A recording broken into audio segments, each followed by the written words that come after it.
Goedenavond dames en heren en welkom. In onze terugblik op 14 jaar netwerk. Vandaag een demonstratie in Hebron 2 jaar geleden.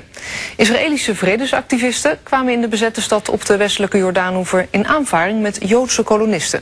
En onze netwerkploeg stond er middenin.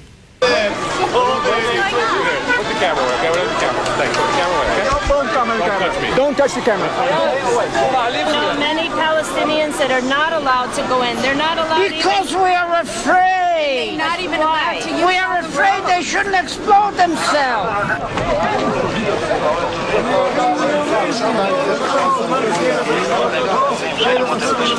Stein, Smone, או niet?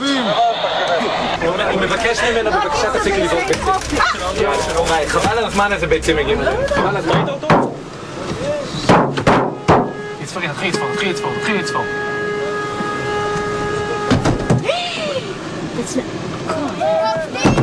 Hey, look what we're doing. See.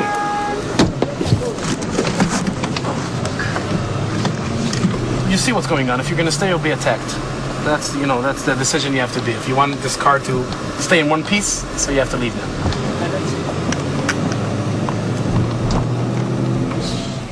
Het team van Netwerk was in Hebron om een portret te maken van oud-soldaat Yehuda Shaul.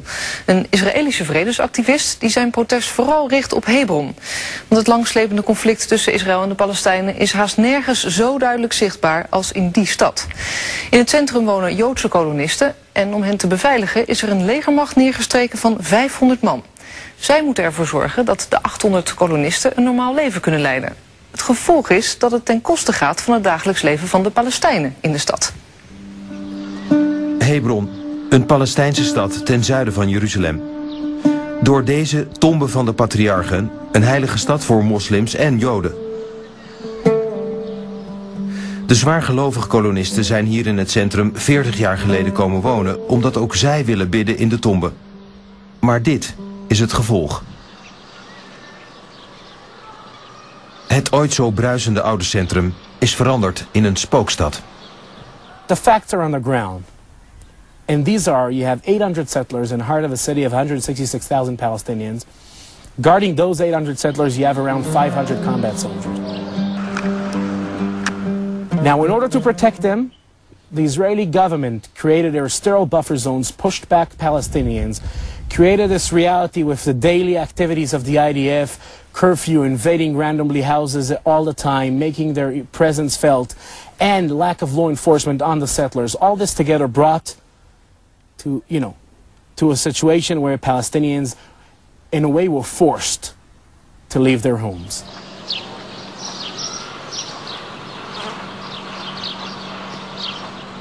Do you understand that's a harsh thing to do? No, I think it's a very harsh thing to do when Jews are killed and when the security forces believe that there's such danger that they have to be closed. The Arabs declared war on us. Now, a person who declares war has to take into consideration the results. In 1994 begint een proces van straten afsluiten en het verdrijven van Palestijnen. Honderden winkels zijn gesloten, verzegeld en verlaten. De meer dan 100 checkpoints in Hebron maken het leven zwaar voor de Palestijnen. En dat alles om de veiligheid van een paar honderd kolonisten te waarborgen. This is Israeli occupation in the past 40 years. It's not for no reason that the big book that was written about the settlement movement is called The Lords of the Land. Al jaren protesteren Israëlische vredesactivisten tegen de situatie in Hebron. De stad heeft voor hen één voordeel. Het is de enige Palestijnse stad waar je als Israëliër kunt komen. En waar je de gevolgen van de bezetting dus ook met eigen ogen kunt zien. Oud-soldaat Yehuda Shaul leidt geïnteresseerde landgenoten rond in de spookstad Hebron en organiseert demonstraties. Dat wordt hem niet in dank afgenomen.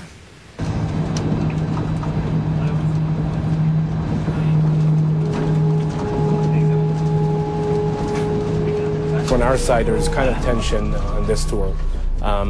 But this is also the purpose why we decided to do it now. This Passover was 40 years of settlements in Hebron. And we felt that, during this holiday, we have to mark our solidarity with the community there. And also you have a lot of relatively recent immigrants. We gaan met een bus vol vredesactivisten naar Hebron voor een demonstratie tegen de uitsluiting van Palestijnen in het oude centrum. All the settlements, like 3 settlements, are built in the south of the old city. Maar eerst een rondleiding door de nu verlaten oude stad.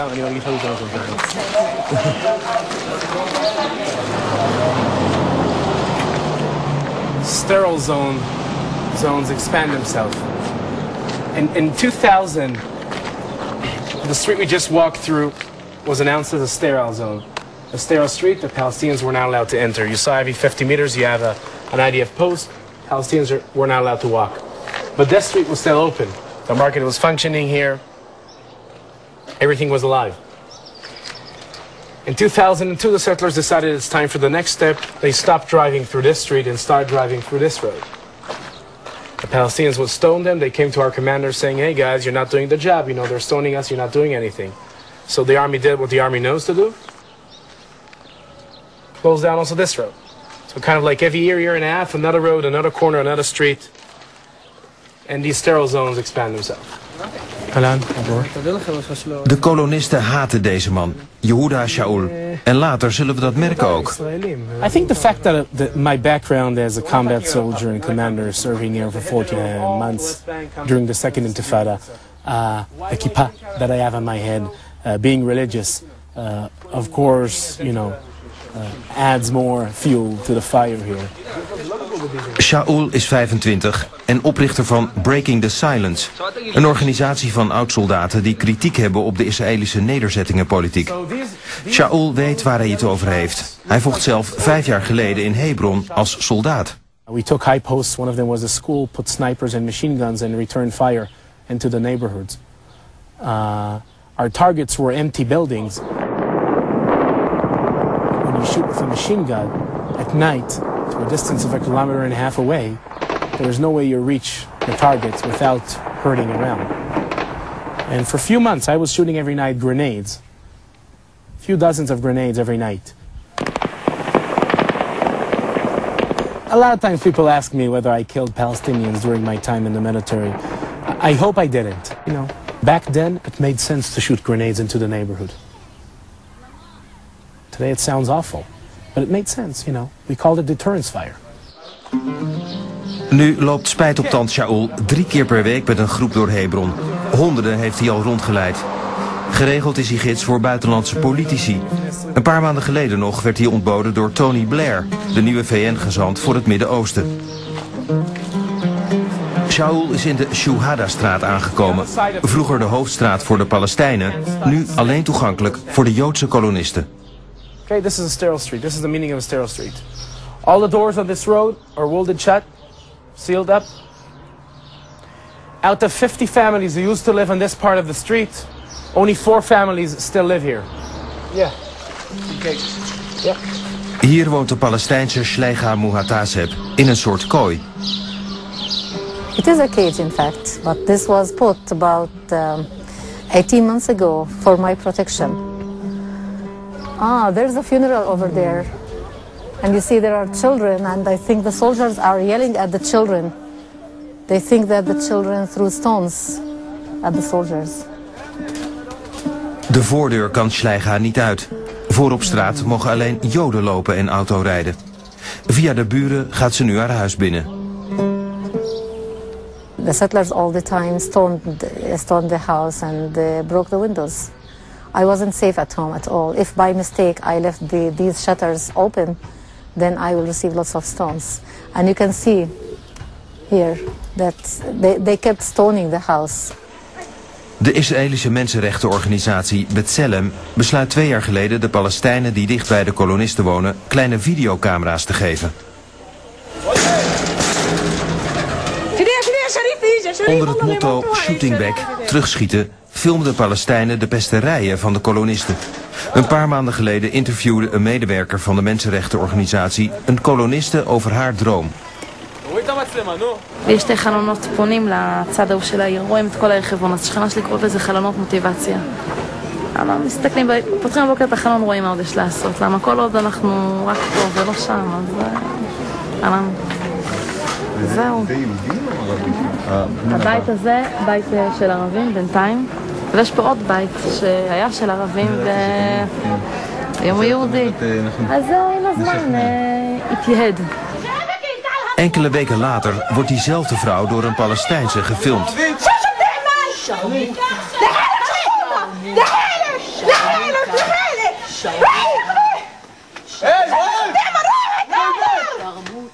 Let me ask you a question. Put your hand on your heart and tell me that you never yelled at somebody.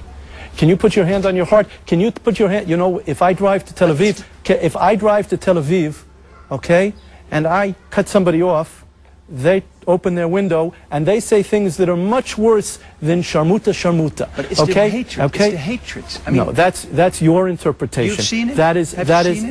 That is your interpretation. This is my house. Why should I move? There's no very strong reason for me to move. And I always say when people ask, do you still live in this house? Do you still live in the old city? Yes, I'm like fish. If they get out of the sea, they will die. And if I get out of the old city, I will die. Voor alle duidelijkheid, ook Palestijnen gebruiken geweld in Hebron. Vaak ook grof geweld. Maar de maatregelen die de Israëliërs treffen zijn draconisch en raken tienduizenden inwoners. Schleicha laat ons zien hoe zij via buren en daken bij haar broer moet komen tijdens Joodse feestdagen. Dan zijn namelijk allerlei extra straten afgesloten voor Palestijnen. It's terrible, it's so tiring and so scary. You know, the ladder is very dangerous. I do this every time there is a Jewish holiday, and not only myself. When my brother and his children want to go to work or to school, they do the same thing. They go from here up to the roof and down through the neighbor's house to the other side.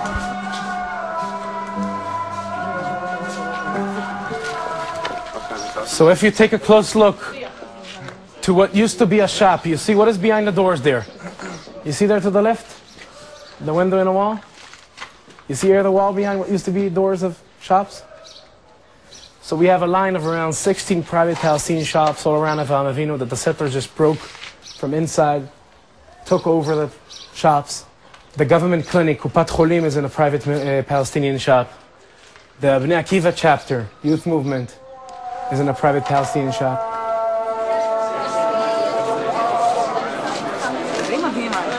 Smiddags komen Palestijnen en Israëlische activisten samen voor een demonstratie over de Shuhada-straat.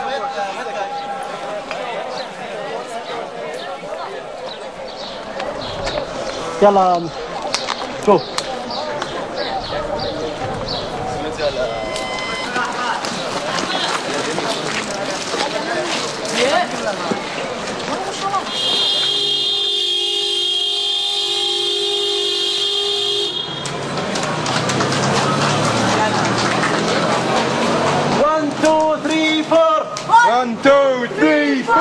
Occupation no more! Occupation no more! 1, 2, 3, 4! 1, 2, 3, 4! Occupation no more! Occupation no more! 1, 2, 3,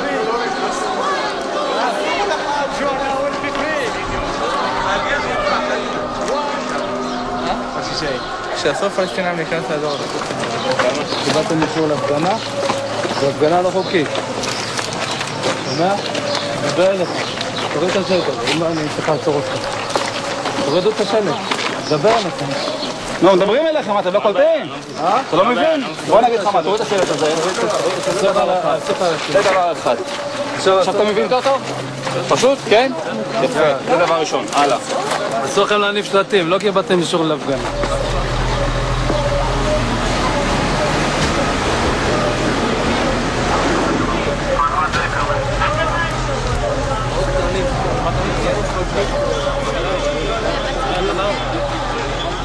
May I ask you something? Do you speak English? Yeah, sure. Yeah, he speaks English. What do you think of all this? What is it going on here? They're a demonstration for the people, for the Palestinians to go, to be able to drive into this street, to be able to live here normally. What do you think of that? I think that whatever is good. Don't be politically correct. Say what you think. What do you feel? And safe for everybody, that's the best thing. That's not an answer.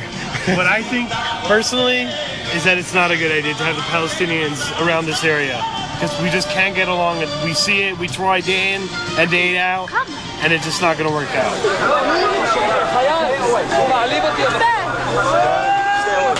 Oh, man. Oh, baby. Put the camera.